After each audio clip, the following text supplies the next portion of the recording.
جیسے ملت جس میں بہ جائے صلح کلی مزفزف سارے، ایسے وہ رضوی برکاتی چٹان تھے جیسے ملت۔ کہیے نا سبحان اللہ۔ ایک شاعر نے تو یہ کہا کہ طوفان سے ٹکرانے کی ہمت ہے میرے پاس، میدان میں ہم بولتے ہیں چور نہیں ہیں۔ اور تم سرکاری حوالداروں، سرکاری منتریوں کے حوالہ لے کر کے اپنے آپ کو مضبوط ہوتے ہو، لیکن ہمارے اندر مضبوطی کیسے؟ شاعر نے کہا تھا کہ طوفان سے ٹکرانے کی ہمت ہے میرے پاس، میدان میں ہم بولتے ہیں چور نہیں ہے۔ ارے ستا تمہارے پاس ہے تو شیر نیپال ہمارے پاس، ہم جیسی برادران بھی کمزور نہیں ہے۔ ستا تمہارے پاس ہے، ستا تمہارے پاس ہے، ستا تمہارے پاس ہے،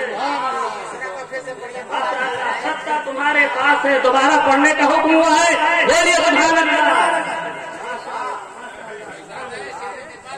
ماشاء اللہ۔ دیکھیے شہزادے حضور شیر، آپ اس شیر کا استقبال کریں، نعرہ تکبیر، اور بلند آواز سے ہاتھ کو اٹھا کر نعرہ رسالت، مسلک اعلیٰ حضرت فیضان حضور بابی شریعت، فیضان حضور شیر نیپال، صاحب سجادہ علامہ ضیاء المصطفیٰ اظہری خانقاہ برکات۔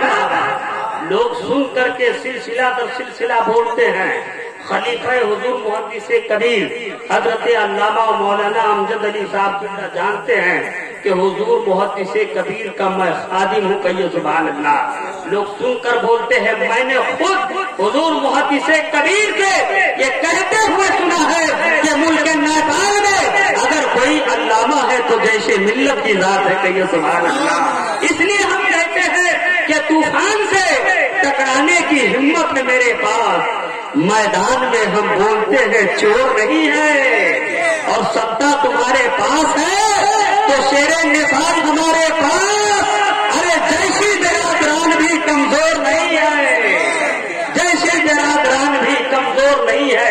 الحمدللہ نہیں ہے یہ تو بہت کچھ سناتا، چونکہ علماء اہل سنت علامہ شاکر القادری صاحب کی جو دھواں دھار بیٹنگ کرتے ہیں، ان کی تقریب کو بھی بدعقیدہ سن کر کے راستہ بدل دیتے ہیں۔ وہی رونقیں اسٹیج ہے، وہی میدان میں تشریف لائیں گے، آپ کے سامنے بلے بازی کریں گے، تقریر کریں گے، آپ کے ذہن و دماغ کے حاشیے کو صاف کریں گے۔ پھر حضرت علامہ امجد علی صاحب کی میں یہ چاہتا ہوں شاعر اہل سنت استاد الشورا، جن کی شاعری کو سن کر کے لوگ شاعر ہو گئے۔